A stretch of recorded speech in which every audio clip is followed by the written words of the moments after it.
Hello, BookTube. Today I am reviewing the first book in this two-book collection. It's part of a series called Tiger and Dell, and the first book is called Sword Dancer. So, Tiger and Dell is this seven-book series, from what I understand, that came out in the 1980s, and follows the adventures of this duo named, Tiger and Dell. And the idea is Tiger is a sword dancer, which means he's like a famous swordsman and mercenary, and Dell is a sword singer, which means she has magical powers she can channel through her sword. This was the first entry in the series, which came out in, I believe, was 1986. And I have to say, I actually was not very impressed with it. Although, since I do have the second book in this collection, I will be reading the second book. Now, first off, I want to say the prose writing in this book, it's actually very interesting and inventive. And actually, the author clearly has a wide vocabulary, and they like doing all sorts of different rhetorical techniques in order to make their prose really shine. One of my favorite examples in this book was there's this one sort of section in which one of the characters is really dehumanized. Well, the main character is narrated, he's in first person, and he's really dehumanized at one point, and so he actually refers to himself in the first person. And I'm sorry, not the third person, I mean. Even though it's only in the first person, he refers to himself entirely in the third person, which sounds a little weird, but I thought for that particular scene it really worked well. There are some words that are kind of overused, like burnous, which is a garb I found out about. It's like a cloak that goes down like this. And sienna, which is the color of earth. I learned a lot of new words just reading this book, actually. So I was interested in it from that perspective. Jennifer Robertson, that's the author's name, was clearly a very talented prose writer. I like that. The world building in the series, it seems kind of generic at first. You've got a cold northern part and a hot desert southern part that have very different cultures. But it's actually a bit more nuanced than that. They actually go into detail about there's actually many different cultures that live in the South, which is where this particular book takes place in.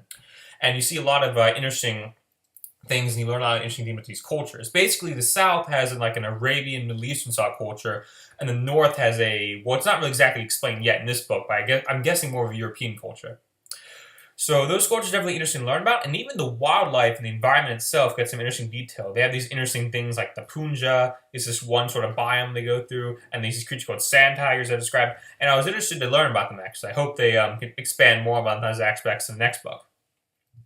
The story itself was basically, so it's like this. So Tiger and Dell, so Dell goes into the desert and she's looking for Tiger and she wants to hire him, doesn't want to at first, but she eventually hires him to help her accompany her on a quest to find her long-lost brother who's sold into slavery, and so they go on this adventure. And there's this other storyline too involving vengeance. And so the first storyline, the main one about trying to find a brother, I thought was resolved in a very satisfying way.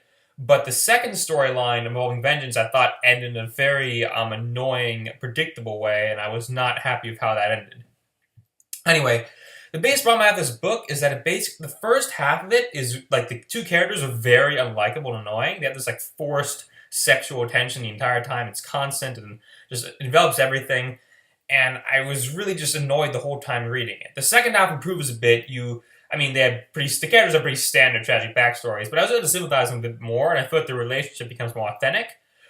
However, they have this constant problem, even in the second half, of the male gaze, which, it's what they call it, and there's a female gaze too, but it's what they call it when a work of fiction is clearly written to emphasize female sexuality, and all the characters are like, ooh, look at those things, or whatever. And I definitely had this a lot. And it's very surprising because Jennifer Robertson, at least if the name is any indication, I'm assuming this is written by a woman in the 80s, and that surprises me. What I'm guessing is that maybe the target audience she was going for was pubescent teenage boys, something like that. And what she wanted to do was to appeal to them first for later books, which is why the second half suffers from a bit less than the first half. But I feel like this actually kind of colors the world building in a way that makes it very annoying to read and makes a lot of characters very unlikable. Because the main character, Tiger, his entire motivation, I'm not even kidding, his entire motivation is really because he wants to sleep with Dell, the other character. And it's so annoying every single time they bring it up. I'm like, dude, get your priorities straight. She's not worth it. But also just really insulting to the character itself, too. I didn't like that at all. Another thing is that the side characters, there are a lot of different side characters in the book. One of them I really liked. But most of them are very underdeveloped, especially the villains. There are kind of several villains in this book. There's not a general overall villain or anything like that. But I thought those villains are very underdeveloped and one-dimensional. They're basically serviceable for what the plot needs, but they definitely could have been expanded upon more. And so overall, This book was, I'm not gonna lie, was pretty disappointing. But what I'm hoping is that, so like before I said things with the male gaze, that was my biggest problem with the book. I'm hoping that maybe the author only did that at first to get her audience appeal, and maybe she tones it down later on in the other books in the series. This is only the first of 7 books. So I'm hoping they improve, and and since I have finished the first one, I have the second one immediately on hand. I'm definitely going to be starting that one next. So overall, I give this book a 2.5 out of 5 stars. And just for clarification, my average is not 2.5. It's 3 stars. So I'm rating it a little bit below average. But I'm interested. But there are some things I enjoy about this book. I'm interested to see where this series is going. Anyway, hopefully, make sure you can please the algorithm gods of YouTube